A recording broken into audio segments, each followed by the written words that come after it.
Alhamdulillah, dia Allah ini memang maha. Allah memang maha segalanya. Apabila dia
kadang-kadang saya pun tak tahu kan.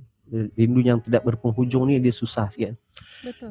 So itu je saya boleh cakap, itu saja. Saya rindu dia, itu saja. Yang lain selebihnya alhamdulillah anak-anak okey. Macam contoh ayah Syafan, anak keempat. Sekarang ni alhamdulillah keadaan dia sangat-sangat baik.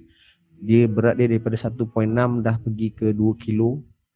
Dan insya-Allah dalam lebih kurang 2 minggu lebih diorang akan try untuk buka oksigen dia. And then kalau dia mampu tidak menggunakan oksigen, seminggu selepas tu dia akan keluar dah. Dan the good news juga adalah sekarang ni dia tidak lagi di dalam incubator. So dia dah dikeluarkan daripada NICU. Dia diletakkan di ward biasa saja. Cuma saya dah ada gambar dia. Saya dah dapat tengok dia, alhamdulillah. Cuma saya duk fikir-fikir juga kan, pasal hari ni dapat katil. Saya dapat katil tadi pun saya dah macam, saya tak tahu nak cakap macam mana. Lagi-lagi pula bila dia balik ke rumah ini. Sebab kalau kita tengok hari ni tajuk hari ni, Mam Korban Nyawa Demi Kasih.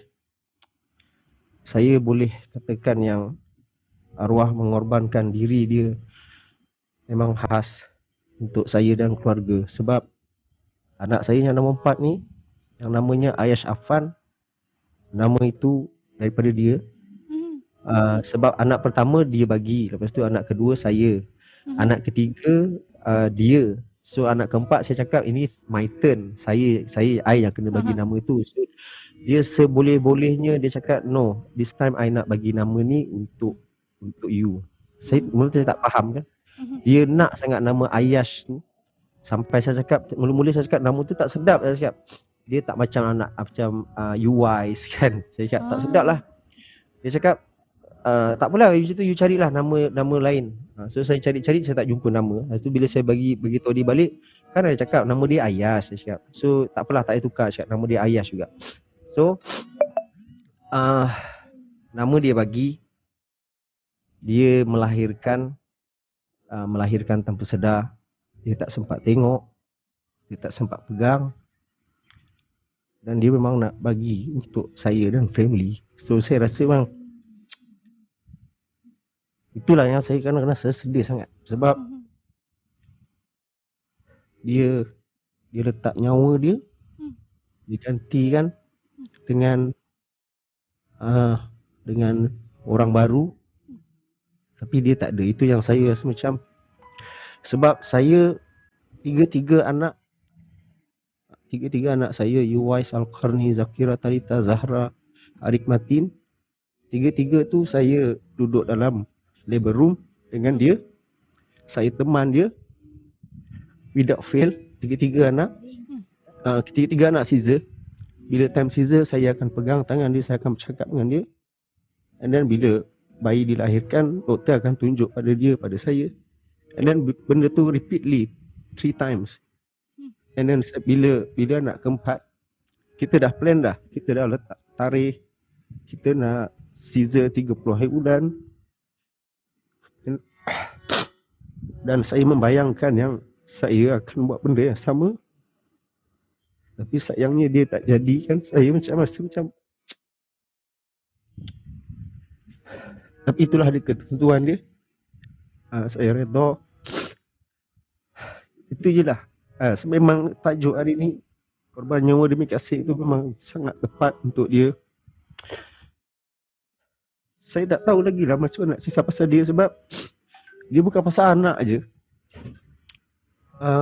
Dia korbankan the whole life. Sebelum dia kahwin dengan saya, dia pernah cakap dengan saya, saya ada cita-cita bila saya nak pergi US. Saya nak nyanyi kat sana, dah ada orangnya akan manage saya. Tapi bila saya propose dia cakap it's dia kena buat pilihan. So dia cakap pilihan tu adalah kahwin dengan saya.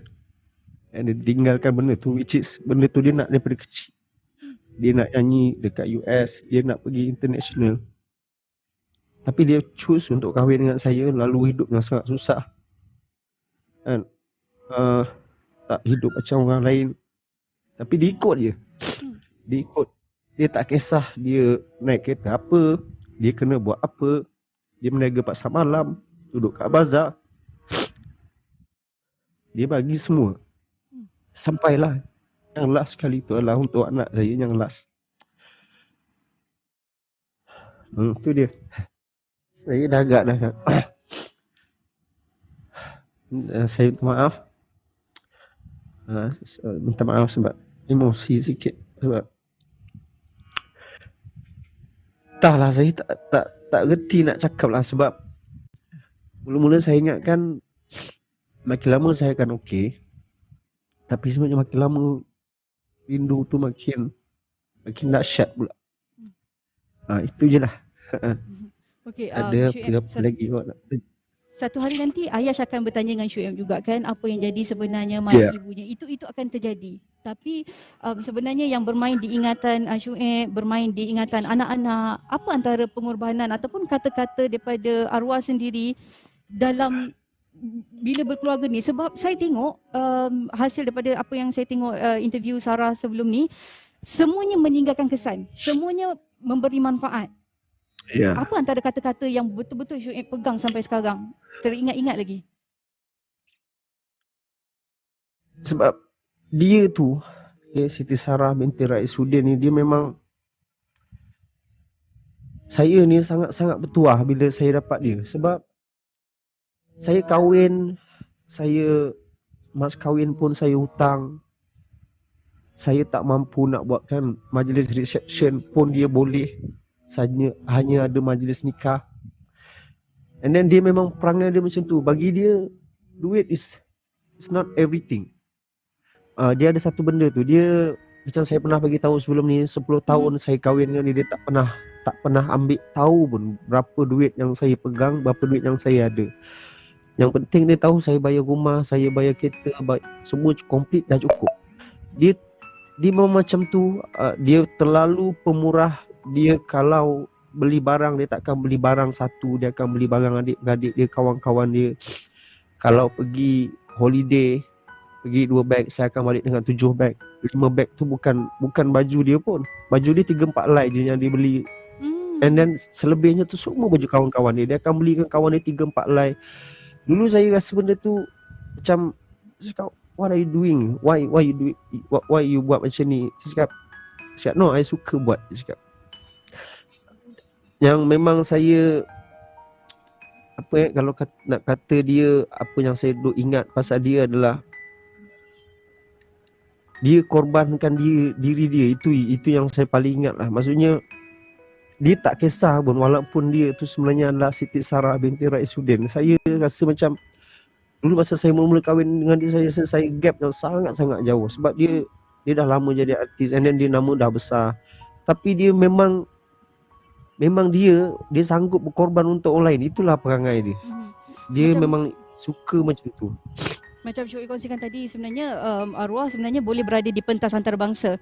Sebenarnya boleh.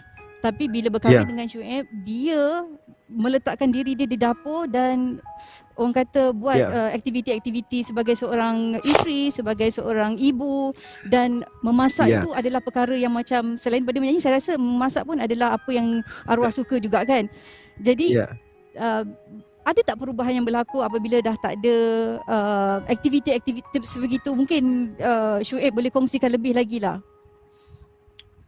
Aktiviti macam mana maksudnya tadi? Maksudnya arwah selalu memasak untuk anak-anak, selalu melayan. Masak ini untuk Uwais suka yang ini, Talita suka yang ini, ini si Syuib suka, gitu kan. Tapi sekarang aktiviti itu dah tak ada. Dan mungkin kekosongan, kelompongan tu sekarang digantikan dengan apa? Okey, lepas tu saya cakap bila Allah duga kita, kadang-kadang kita rasa kita tak terbawa dengan dugaan itu, tapi kan Allah bagi tahu setiap dugaan itu pasti dan pasti hamba-Nya boleh hadap, dan dia takkan tinggalkan kita. So bila berlakunya pemergian arwah, Allah ubah banyak benda dalam diri saya, dalam keluarga. Sekarang ni macam saya cakap tadi, dah ada jadual, which is kalau macam contoh petang, diorang akan ada session untuk menghafal doa-doa, surah-surah untuk anak-anak. Which is sebelum ni memang saya bila petang saya akan pergi jalan kat taman dengan anak, dengan arwah. So selepas diorang sesi hafal surah, doa apa semua, saya adalah bawa anak-anak pergi ke tempat yang arwah suka pergi, kat taman. Saya suka duduk kat situ.